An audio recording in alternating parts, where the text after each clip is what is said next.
C'est Angèle, hein, son ancienne amie à Victoria, qui avait parlé de votre couple dans son interview en toute intimité suite à des stories qu'elle avait fait sur ses réseaux sociaux. Je te laisse découvrir un extrait vidéo de son interview en toute intimité. Je te laisse l'opportunité de réagir enfin, puisque je t'ai en face de moi.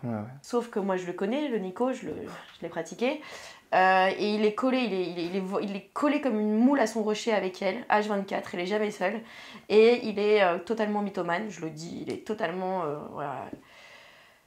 Et je me suis dit, si je lui écris, si je l'appelle, la meuf, il va être là à côté, il va voir mon nom, c'est sûr qu'il va se dire, elle est là pour foutre la merde, elle est là pour essayer de trucs, essayer d'ouvrir les yeux ou quoi que ce soit. Et ça serait retourné contre moi, parce qu'il aurait dit... Parce que l'argument de Nico, quand tu t'attaques à lui, pardon, c'est soit... il est jaloux de moi quand il parle des garçons, ou alors elle est amoureuse de moi quand il parle d'une fille. C'est ses seuls arguments. Il n'en a pas beaucoup, il n'a pas un champ lexical particulièrement développé, mais donc du coup, c'est ce qu'il aurait dit si j'avais tenté de contacter directement Victoria, tu vois. J'ai partagé une aventure avec ce garçon, faut le savoir, ça ne sort pas de nulle part tout ça. Le discours qu'il a tenu en parlant de son million de followers, il l'a réellement tenu. Tu veux même savoir la vérité, j'ai reçu un message de son ex aujourd'hui qui m'a dit « Angèle, merci pour ce que tu as dit sur Nico, et effectivement, on peut bien te le confirmer qu'il a toujours été michto. » Et comme je l'ai dit, et je le répète, hein, tu as raison d'être une michto, Nico, parce que tu n'existeras jamais sans une femme. C'est cru quand même.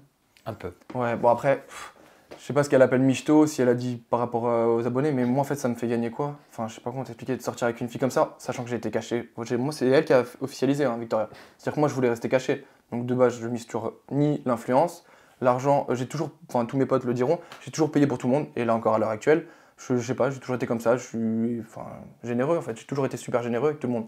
Donc michto, niveau financier, je gagne très bien ma vie avec mon métier, donc je vois pas l'intérêt de michetonner quoi que ce soit. Elle m'a rien acheté, enfin, il y a rien. Je sais pas, enfin, elle me fait pas des virements tous les mois, tu vois ce que je veux dire ou pas. Donc c'est un peu bizarre ce qu'elle dit, enfin, elle s'y retrouve pas trop, quoi. Mais d'être qualifié de michto, de toy boy, de moule sur son rocher, tu le prends comment?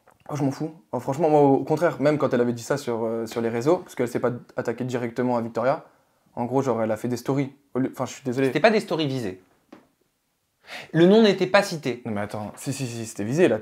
Non, au départ, à la base des bases, dans les stories d'Angèle, c'est ce qu'elle explique dans l'interview, c'était pas visé, mais elle comprenait que Victoria se soit sentie visée. Mais elle disait que par respect de mémoire, elle voulait pas dire Victoria. Ce qui est archi faux parce qu'elle l'a cité, et puis je suis désolé, t'es dans un truc où on était en pleine guerre. Donc c'est-à-dire que si tu parles d'une personne comme ça, c'est-à-dire que c'était moi, enfin, ça me décrivait en fait. Et du coup, nous on en avait rigolé, parce que moi je trouve ça ridicule en fait. Genre, c'est très bien, moi j'ai toujours tout payé à chaque fois que je suis avec une fille ou quoi. Donc le truc c'est qu'avec Victoria ça n'a pas changé, c'était pareil.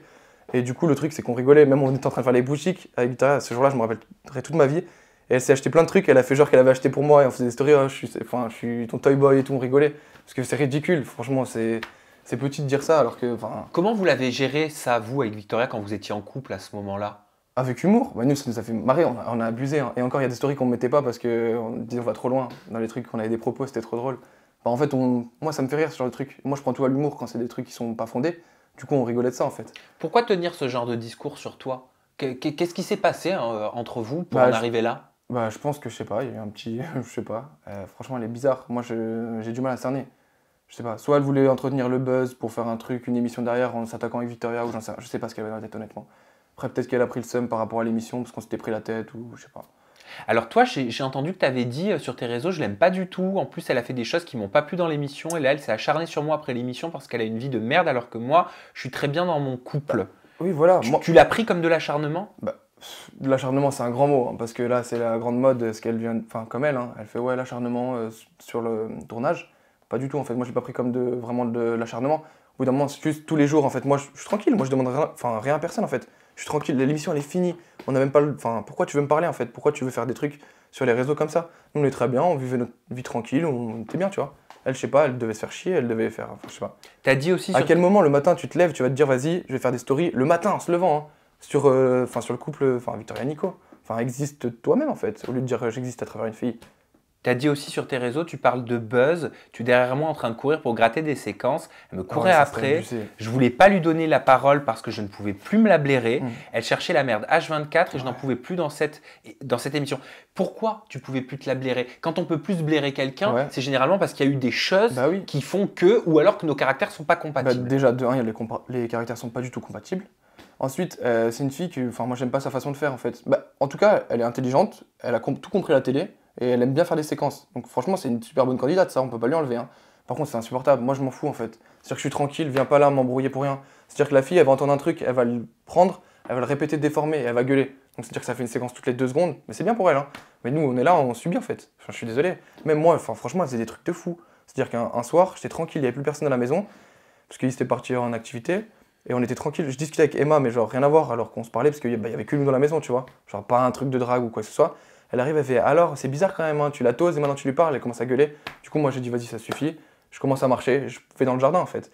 Et elle me court après, elle me criait derrière, elle criait. Elle me dit ouais, non, je sais pas quoi. Moi je dis ah, s'il vous plaît, faites quelque chose, je peux pas, genre, c'est trop. Genre, c'était. Même Maïsan, elle le raconte dans une interview, mais c'était à mourir de rire cette scène. Moi je courais, elle me courait après pour faire une séquence. Enfin, laisse-moi tranquille en fait. Est-ce que tu penses que c'était difficile pour Angèle que beaucoup de candidats lui adressent pas la parole et quelque part ne pas adresser la parole sur un tournage en in et en off, surtout en in, ça veut dire pas de séquence. Oui, mais alors au bout d'un moment, enfin, à trop chercher la séquence, tu te retrouves sans séquence. Tu vois ce que je veux dire ou pas? C'est normal. Enfin, je sais pas comment t'expliquer. En fait, si quelqu'un essaie de te gratter des séquences et en essayant de foutre la merde à H24, t'as plus envie de lui parler. Je suis désolé. C'est comme si t'es un groupe d'amis et il y en a un qui essaie de faire toujours des histoires dedans. Au bout d'un moment, tu lui parles plus. On est d'accord? Et c'est exactement le même principe. Au bout d'un moment, je voulais plus lui parler. Ça sert à rien. Pourquoi tu veux parler avec elle? Si à chaque fois qu'elle te parle, c'est pour te foutre de la merde.